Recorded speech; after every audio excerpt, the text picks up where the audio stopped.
Additional consideration paid for by the following. Ohio Neck and Back Pain Relief Center, Scott M. Gray, D.C., across from the Marion Center between TSC and Kroger. For further information, dial 740-386-6580.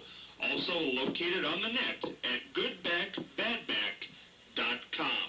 That's goodbackbadback.com.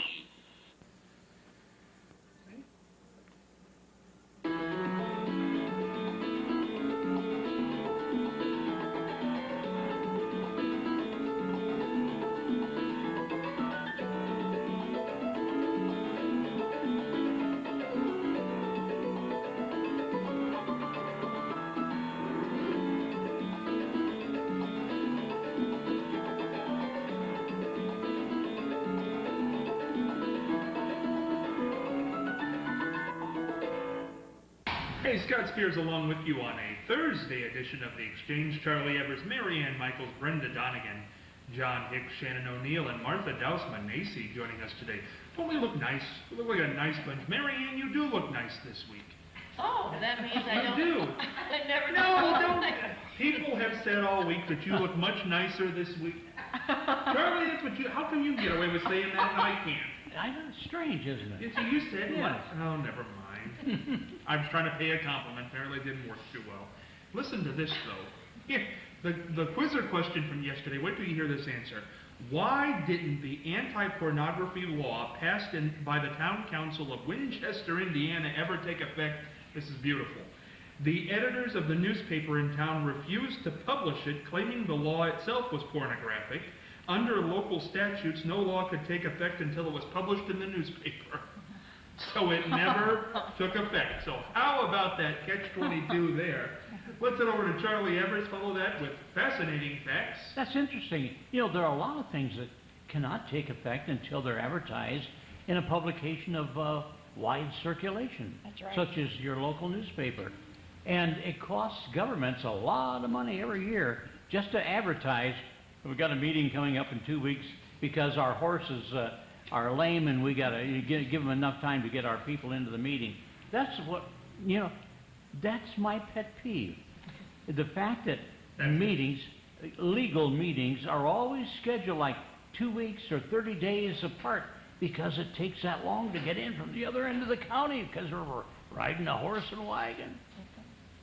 Really, that law, it hasn't changed in all these. We got to modernize our government system. Yes. Well, and it costs so much money because all of the wording is so legalistic. Oh, yeah. I mean, they could say less in Right. quite a few less words. And now they're saying that they much. may go to the internet with a lot of these legal things. Well, that'd be good. I think that's a modernization.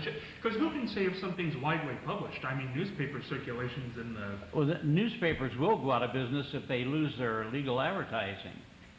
You know what? I don't understand this. This is totally off topic to what we're doing here on the show today.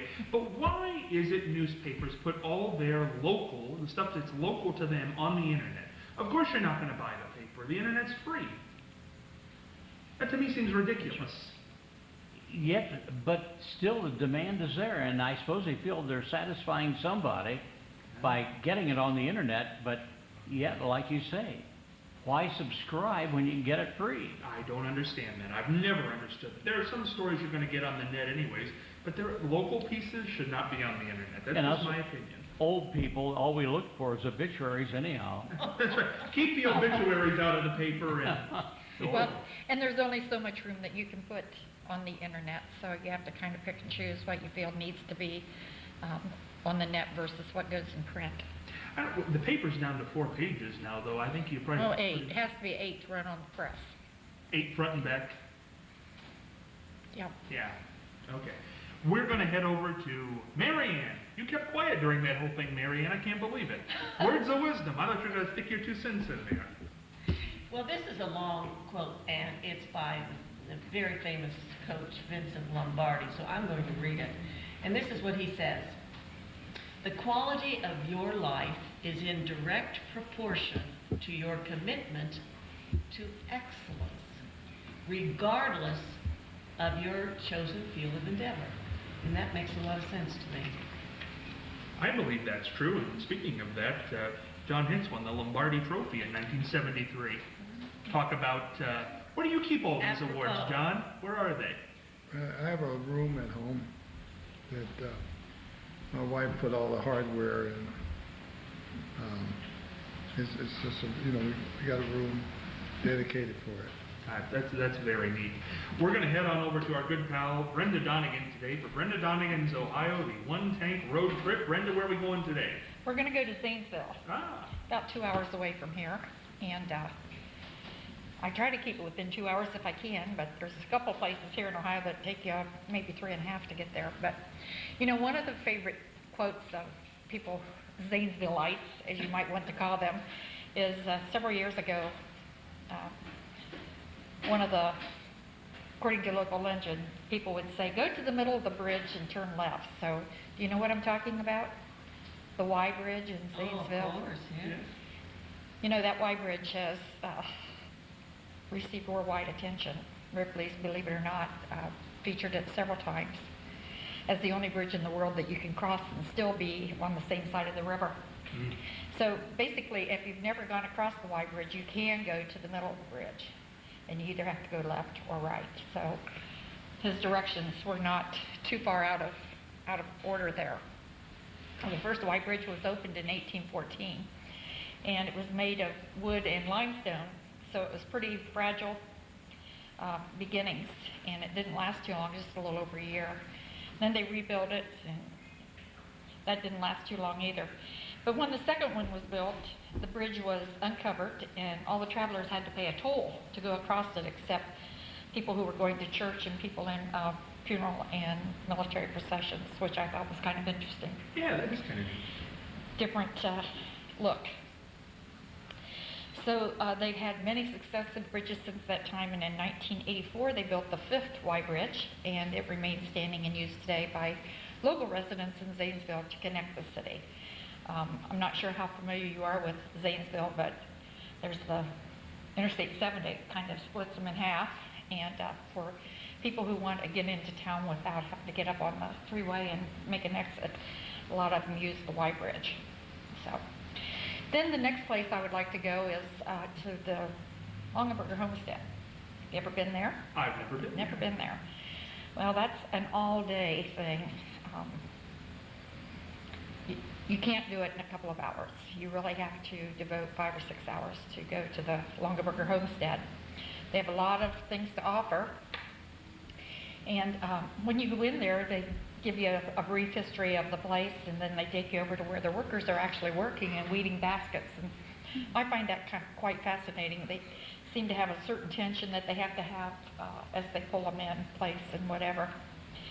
And so then you can take a self-guided tour from there, and they have places where you can stop and hear the story about the American success of this family, and they have been successful, although recently they've had to like everybody else, bear back because of the economy on their workers.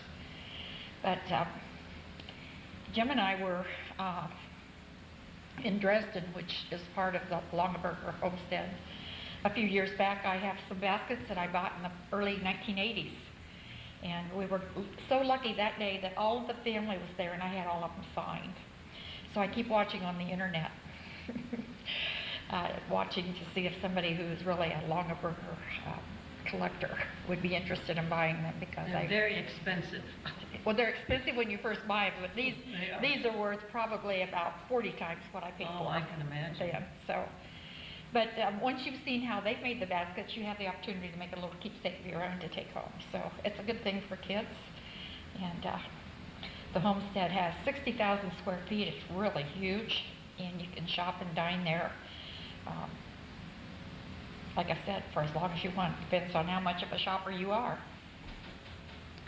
Zanesville also has many cultural events and opportunities. They have the Seacrest Auditorium, which hosts a local and top-name entertainment frequently.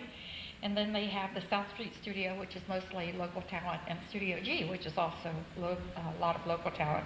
I have friends who live in the Zanesville area that direct and produce a lot of local community theaters, such as we do here in Marion.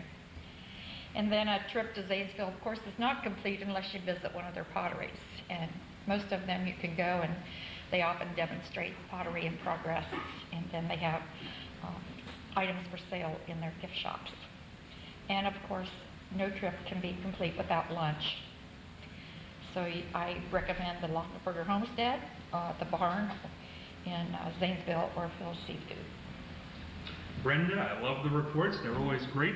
We're going to keep on going here because we got a lot of stuff to fit in on this Thursday. We have the Evers report coming up, and Brenda Donegan, who I know is a die-hard Ohio State fan. I'm going to let her in, talk to John here, and while we're in a little break, and also look at this fan tape that John has brought in.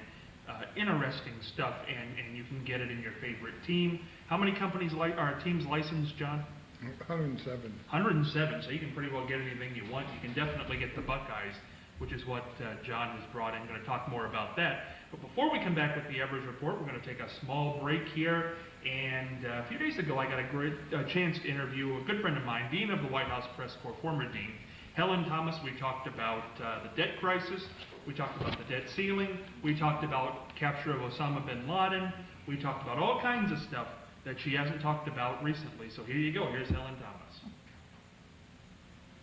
A new segment we call From the Front Row As I See It, which we'll do from time to time whenever Helen's available. Helen, how are you? Well, I'm former. I'm not really the dean, never was, but because that's not a real title, and I'm not there anymore, so I'm secondhand view. Helen, how did that title come about, by the way? Who gave that to you? Well, I guess it was kind of a general assumption because I had the first question at news conferences. Well, and I had been at the White House since 1961 with President Kennedy. It's our loss that you aren't there anymore, and there'll never be another Helen Thomas. Helen, Thank God. Helen, I wanted to get your feeling on a few things that have been going on in the news recently. First, the big political fight that turned into the raising of the debt ceiling, which they eventually did. What did you make of how these politicians acted? Politics thought it was terrible, a denial of our country and its worth. I think that what was involved was national politics, anything to get Obama at any price. Now, I think the Republicans acted shamefully. Now, for lay people who are listening to this, and you being a Washington insider for so many years, what exactly, in your eyes, did the Republicans use this to get Obama? How did they do that? Well, they brought the shame of our country being downgraded. The buck stops here, and he will be blamed for all the losses of our integrity and everything else. For those of us who are here in the Midwest, what does this credit downgrade really mean as far as a country goes? How does it affect how the rest of the world views us? I think it says that we are no longer number one, that we're not the empire leader, and so forth. I think it is very, very bad. I don't think the average American had any other assumption except that we're on top. And some agency comes along filled with businessmen who care only about money, and they're the ones who are downgrading us. Well, we're not downgraded, only in their eyes. We're great, and we'll always be great. If in our own eyes we're not number one, or in their eyes, where are we now? I think we are in limbo. I think that the people who are fighting to get to the White House will do anything to reduce our fame and prominence and credibility. So I think they ought to really search their souls as to who are they trying to sell out except our own country. Can we recover from this, Helen? Of course. We always have. When we got back from the Great Depression, that was the worst. Has it been this bad since the Great Depression? No. I don't think the country has been that polarized before. since World War II. In World War II, it had great unity. So the only real people who were on the other side were the conscientious objectors, and I believed in them because I think they truly had convictions. They cared enough not to go to war. Helen, if I was a betting man and I were to ask somebody, just an opinion, kind of a handicapper, who was going to win the next presidential election, who would you say at this point, I'm sure a lot of things can happen, but who would you say at this point would take it? Obama, because the Republicans have no one. They have no ideas. All they do is try to tear down. Have you heard anything concrete or positive about putting the country back together, raising our morale? No one. None of the candidates, and there are so many. I want to run through... And so awful. Well, I want to run through the top three just to get your opinion. Christine O'Donnell. Who? O'Donnell. I don't have really an opinion. I've wiped them all out. I think Obama's better than all of them. At least he cares. What do you think he cares about? Well, he certainly cares about himself, as all politicians do. But I think he would like to achieve unification of our country again, bringing us together. It sounds so familiar. I don't understand how far they'll go to defeat him, and how they not know that they're destroying our country, and faith and confidence in it. Helen, why do the Republicans and people in general hate him so much? I don't think they hate him so much, but I do think there is a racial barrier there. Do you think in this country we'll ever overcome that? Absolutely. I do think having a black president is a quantum jump, Yes. quantum leap. Sure, eventually all this stuff, horror, will fade away. Helen, we're approaching the 10-year anniversary of 9/11. First of all, where were you when that happened? I was in my office in Washington, watching television, CNN. And what did you think?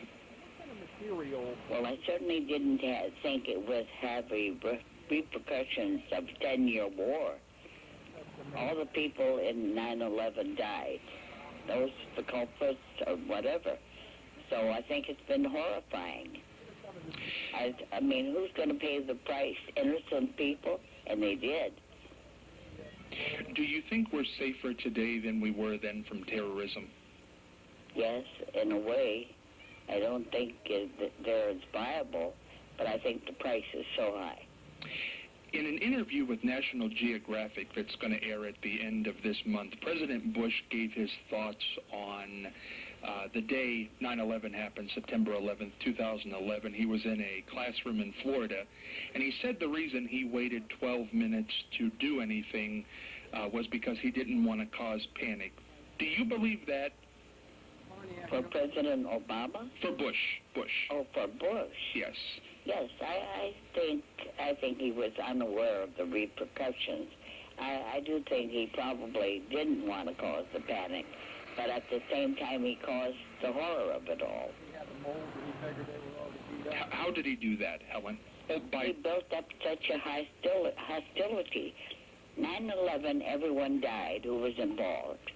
So what do? Carry on a war? Kill thousands and thousands upon thousands for 10 years, including our own people? What kind of stuff is that? Why would you do that? I mean, have you no sense of history or who's involved or who has to pay the price? You know, Helen, I haven't talked to you since then, and it just came into my mind. What did you make of the capture of Osama bin Laden? Well, I thought that he should have been captured, not killed. And why is that?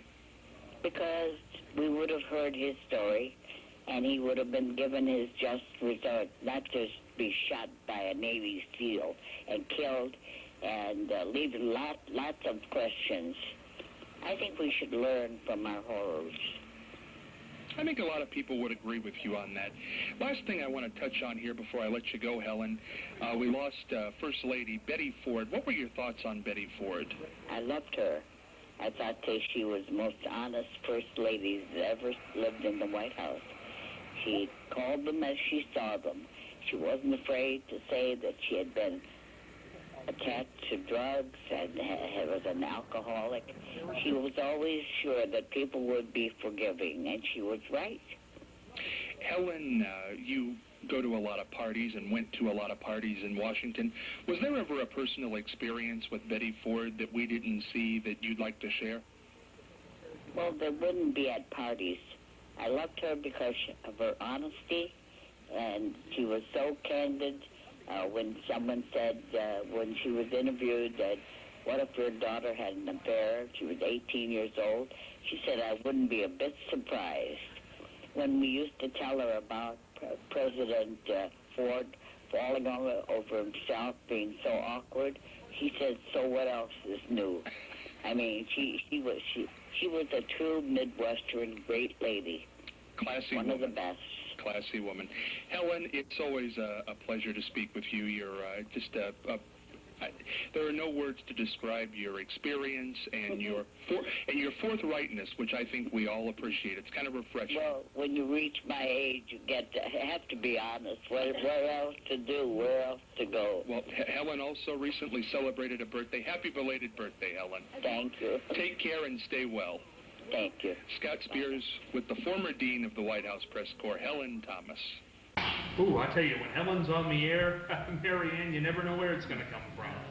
She's an honest lady, though. She gives her honest opinion, is what she does.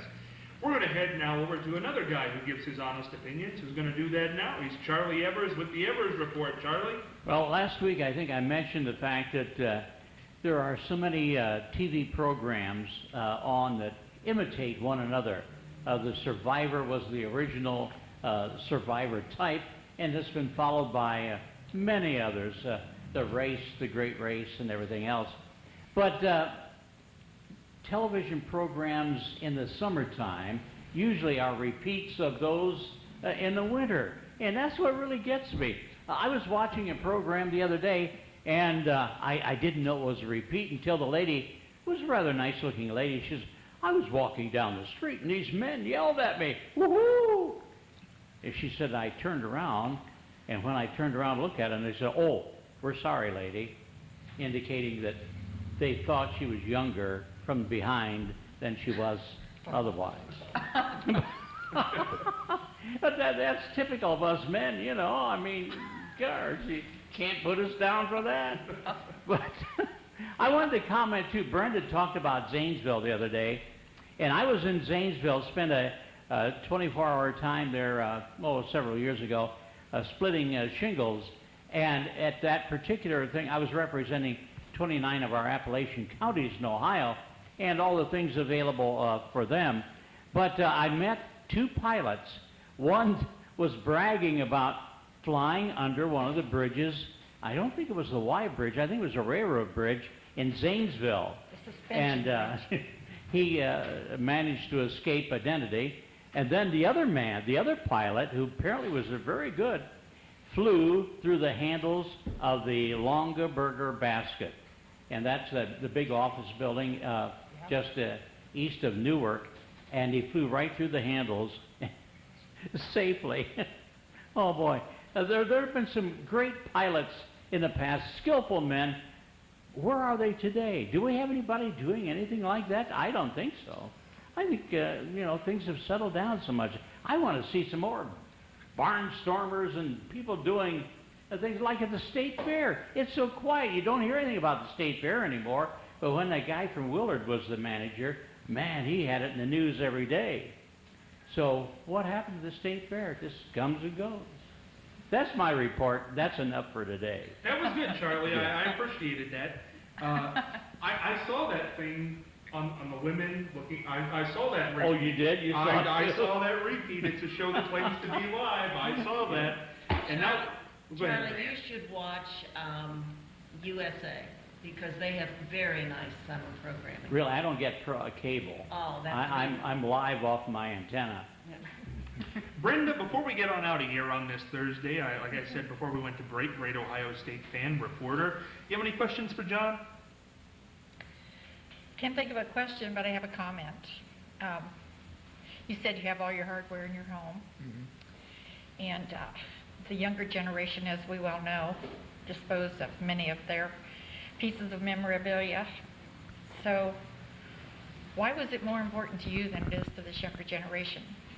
Well, I have my own thoughts on that. Today's younger generation has too much to begin with and wanted more. I had a chance to speak to Terrell Pryor, and it's a different maturity. Sure. Where we didn't have ESPN and we didn't have everyone running around telling us how great we were, because Woody said that's when you get knocked off. You know, we had to fight Michigan. I mean, it was a battle. You knew after, I mean, you had a battle to be the Big Ten champion. You know, Bo Schembechler was Woody's, you know, he was Woody's protege, and Michigan was tough. You know, these guys pretty well handled them, and there was a lack of appreciation on how tough it really is. Because I was at a meeting with them guys, these players, and they said it was easy to win the title. And I know we won 3. We were the first to win like 3 in a row, and it was pretty hard. So, like I said, I spent some time with Terrell Pryor, and I said to him, I said, you know, Terrell, you're going to be 60, and you're going to wish you had these. You're going to look back at time, and you're going to appreciate this time more than anything, because, you know, 21, 22, it wasn't that much of a happening for him, you know. That was a great question, Brent. I wish I would have asked that question. That was perfect. Do want to get the quiz question in before we go. Really quick, what was the name of the ship that was supposed to accompany the Mayflower on its historic journey across the Atlantic in 1620? Charlie, Marianne, any guesses real quick? The Newport. Guess? Any guesses? No. None? We're going to get it at the top of tomorrow's program. Go to the Exchange, Marianne. See you on Friday.